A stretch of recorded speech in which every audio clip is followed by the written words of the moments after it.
Hi everyone, আজকে আমি তোমাদের সঙ্গে দারুণ একটি টেস্টি রেসিপি শেয়ার করব। তো চলো দেখা যাক সেই টেস্টি রেসিপিটি কী।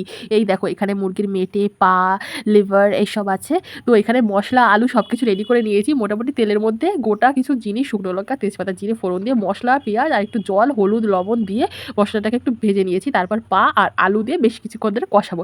এরপর দিয়ে দেবো মুরগির বাকি পার্টগুলো, যেমন লিভার আছে, মেটে আছে, এইসব দিয়ে ভালো করে কষিয়ে কষিয়ে রান্না করতে হবে। এই দেখো আমার রান্নাটা তোমাদের সঙ্গে গল্প করতে করতে রেডি হয়ে গেছে। আর এইখানে আমি একটু লিভার নিয়েছি, যেটাকে আমি টেস্ট করব। আর রান্নার পরে ভীষণ সুন্দরভাবে তেল ছেড়েছে, গরম মশলাতে নামিয়ে নিয়েছি। আর কড়াইতে লাস্টে যেটুকু ছিল সেইটাকে আমি মুড়ি দিয়ে মেখে খাবো।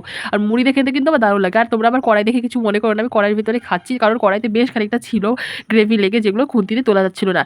কষা মাংস আর মুড়ির কম্বিনেশনটা তো আমার সব থেকে ভীষণ ফেভারিট। আর মুরগির পাটা খেতে তো আরও বেশি টেস্টি হয়। তোমাদের কার কার মুরগির পা ভালো লাগে অবশ্যই আমাকে কমেন্ট করে জানিও। আর আমার ভিডিওটি যদি তোমাদের ভালো লাগে চ্যানেলটিকে সাবস্ক্রাইব করে যেও। Thank you for watching.